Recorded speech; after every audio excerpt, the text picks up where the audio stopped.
I always wondered, where did this guy come from, this Harvard-educated guy, manage the company?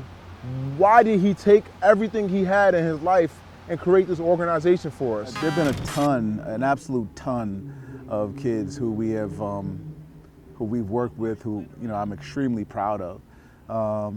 One young man, Jose Duncan. This is a young man who was with us probably for 4 or 5 years. My name is Jose Duncan Jr. I am from Brooklyn, New York. As my dad had took us to, try out some football for the first time in Red Hook, Brooklyn. Me and my brother, we spent some time going through drills with Coach Bill, and that's when we met his son Trey. And just organically, it was an attraction to the program, to how it was ran. He moved away for a short period of time, experienced tragedy, having his brother killed violently. Brother was maybe a year or two older than him. Jose, during middle school, was probably spent as much time in detention as he spent in regular classes. He acted out a lot. Coach Bill was, like I said, the foundation of my toughness. If you ask him today, I was a knucklehead. I wasn't really a disciplined kid when I met him. I was constantly getting suspended. I was doing a lot of things in school. I wasn't behaving correctly. But one of my fondest memories of spending time with Coach Bill was the way he would pull us aside, have one-on-one time with us and really break down who we should be as men.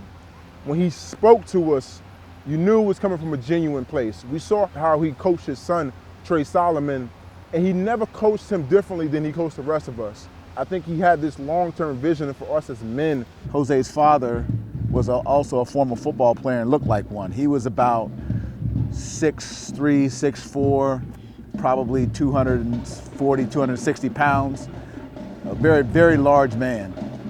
Jose was a kid who you could hit in the head with a 2x4 and it would not faze him. Would not faze him. But by the same token, he was a very sensitive young man. Very sensitive young man. Well, long story short, football was a lifeline for him. And I was constantly, talking with the father about, I know he messed up in school. Don't take him out. We won't play him in the game, but don't take him out. Make sure he stays connected with us so we can have some influence over him. And we went through that through his entire youth career. Discipline was a given. It was not a negotiable thing for Coach Bill. Being tough was non-negotiable, and being on time and being present, it was non-negotiable. Being raised in the streets of Brooklyn, it was difficult. We got in a lot of trouble. There was a lot of reasons to get into the wrong thing. And he graduated out of the program. It's time for him to go to high school, and he was going to a high school without football. And my sense was that if Jose went to a high school without football, he was not going to graduate. So, I got on the phone, I made some calls, and we got him transferred into Erasmus Hall. Very good football high school where I have a good relationship with one of the assistant principals, actually the dean, who happens also to be the football coach. So we got him in there, and it went pretty well. The first couple years, Jose was still being Jose. He hadn't quite matured. But after that, he turned things around. And I ended up going to Erasmus Hall, where I started off as a knucklehead. I wasn't really serious about a lot of things, but the combination of Coach Bill and Coach Lambert really got me going at Erasmus Hall. And from there, I was able to meet a great group of guys, a great group of coaching, and I got the opportunity to become one of the leaders there, a captain there, also a high-performing player there at Erasmus Hall. And it was in high school where I really built my mold for Jose Duncan Jr., where I built the mold for the tough kid, the go-getter, and someone who acknowledged that the game of football was a tremendous opportunity for me to do something different. And one of my most proud moments, Jose and my son were the same year in high school. And at the annual New York City versus Long Island football game, the two captains walking out representing New York City were my son and Jose Duncan. By the end of his senior year, he was a scholarship athlete. He got a scholarship to University of Rhode Island, a Division I football program. I wasn't a full scholarship guy when I went to my visit, but the discipline I learned from Coach Bill, how to speak to a man, how to approach myself, how to introduce myself as a man, got me the opportunity to go to the University of Rhode Island and impress the coaches enough to give me a full scholarship on the last day. And I became an all-conference player there and also a captain of that team. Ultimately, that entire journey presented me the opportunity to actually get drafted into a professional football organization, the AAF, which came out in 2018 as the first inaugural season. I got drafted into the first round of that, and I packed my bags and went out to San Diego and spent some time there.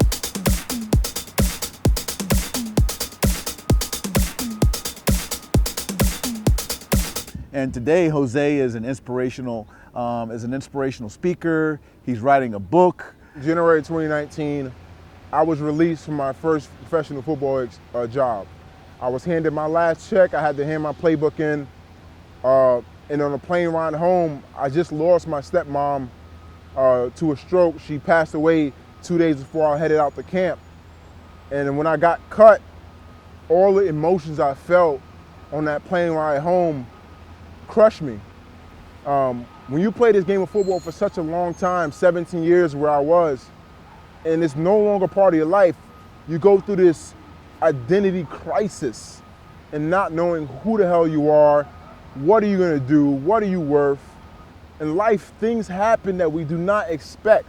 Things happen that we're not prepared for, and sometimes we will not perform well enough. And while we have family, we have friends, we have our siblings who understand who we are, who spent the enormous amount of time with us, we still feel that loneliness inside because a lot of people don't understand what it feels like to sacrifice everything internally. You just check on yourself. And if you're okay and you're still breathing and things are still working, you got another chance. I said, who have I been? And when we don't know who we are or who we're gonna be, we have to understand who we've been. And I've always been a go-getter. I've always been a hustler. I've always been disciplined because I was instilled in that from a young age playing football for the Titans, Erasmus Hall in college. So in that moment, I decided to get myself off the floor. I couldn't perform well. I knew I could. It's just that I was down this time. I was losing this time, but I've won in the past. Sometimes in life, you're not good enough, and that's okay. And whatever transition you need to make in life, so you gotta go all in on whatever you choose and just trust that the things you've learned and the lessons you learned over time will carry you through all the struggles. It's time. It's time to do something creative. It's time to take everything I learned in the game of football and show it appreciation. So I started writing about my journey in football and the lessons I took from that. And then, 6 months later, I have my first book, which will be coming out this fall. And Coach Bill was a huge part of that, and he's also in the books. And I told him that he's in the book, so I can't wait to get him a copy of the book. He's already contacted me, warning me that there may be some anecdotes about me that may or may not be true. So, So writing has definitely been an addition to who I am, and I really want to show young kids that as black men growing up, we can do more. We are creative, we are dynamic, and there's a lot of things we can do if we apply ourselves. Jose also came and spoke at our banquet. Having these young men come full circle is amazing. And I can't tell people how much the upbringing from youth football, high school football, the game of football, how much that applies to life and the discipline and the focus and the deliberate, intentional actions I take today that definitely started as a young 9-year-old kid in Brooklyn, New York, when I met Coach Bill for the first time.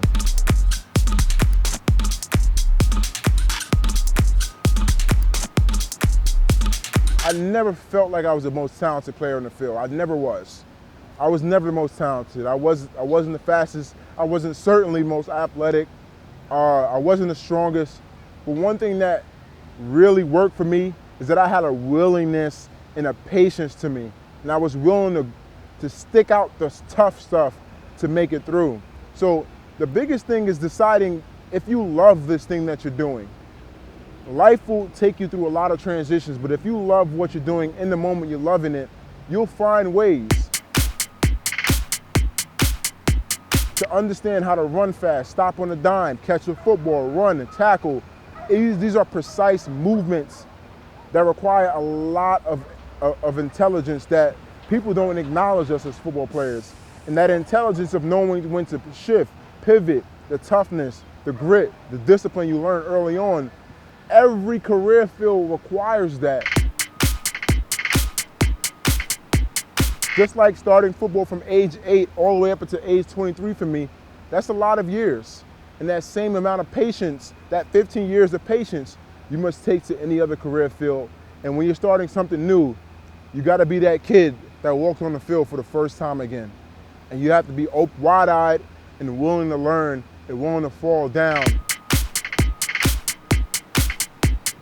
One thing you learn in the game of football that you might not learn in many other places or maybe other sports, this ability to pivot, to transition quickly, or to get up from a loss, or sudden change in football where you make a mistake and the other team have the ball. That exact same ability to change directions quickly and to pivot and not to dwell on small moments is huge in life. Any career field that requires you to be great requires you to show up. And what happens when you show up, you'll learn things out of osmosis. You just being there will teach you certain things you didn't think you would know. If you think about all the things we're asked to do, from studying plays, looking at playbooks, looking at X's and O's on sheets, and going out, running routes, snapping the ball, catching the ball, understanding plays, we're taught early on these complex systems. These systems that are just phenomenal if you think about it. If you ask 11 guys to work in unison to complete some of these almost like magical things. And then the other side is also taught something completely different to stop you. So we're already used to this resistance constantly from what we know. And that creativity we learn in understanding dynamic problems makes us masterful problem solvers. Fear teaches you a lot of lessons, especially when the guys are bigger, faster, stronger than you. Great, you're scared, right? And if you're not fearful, you don't feel fear, then you're not prepared. Fear reminds you that what you're doing is real. You have two ways to go about it.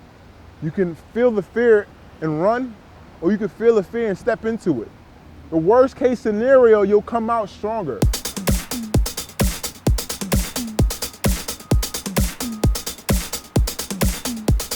Coach Bill wasn't a fan of a kid getting knocked down and a parent running right away to go help the kid up.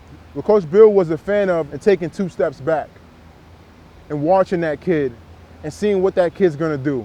Is that kid gonna lay there? Is that kid gonna whine? Or is that kid gonna get up? I got this, I can do this. And you realize that everyone is gonna wanna help you once you become more accountable. And out of that pain, you emerge. When you start searching for answers, you'll start meeting people with answers. And you'll start meeting people who's also searching for answers. Bond, you'll find the same thing you found with football. A team of people who are willing to problem solve and look for answers.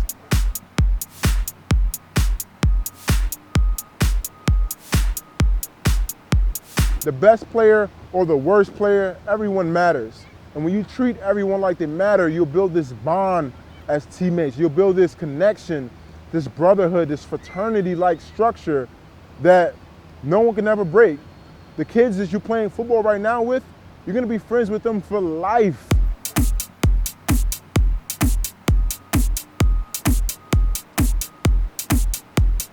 The team aspect, being a good player, being disciplined, showing up, being on time, being present, giving more than you have, loving the game, handling your academics so you can play the game, respect the game.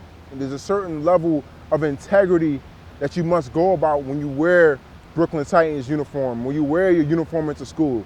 A certain amount of respect that comes from being a football player, and we can definitely have a huge impact because we know how to play, we know how to love, and we know how to serve. And that's everything you learn in the game of football.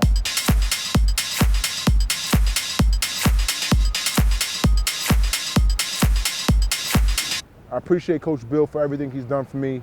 More than times that he knew he saved my life, and I can't thank him enough for coaching the way he did and to being the man he was. And I thank that Harvard business educated man for deciding to not stay in business and deciding not to pursue that and whatever dreams he had in that, and decided to start a young football organization in one of the worst cities in Brooklyn on a dirt field. I thank him for starting that, putting that bin there. I thank him for having all those things he made, because little did he know when he did that, he changed a lot of lives. And he gave the opportunity for young kids like me to grow up. The choices and the discipline of one man like Coach Bill has a connection to so many lives. And all the players you hear from in his documentary, all the players you hear from, understand that this man has truly, truly been a significant part of our lives. And we couldn't thank him enough, and his wife and everybody he's been a part of. So thank you.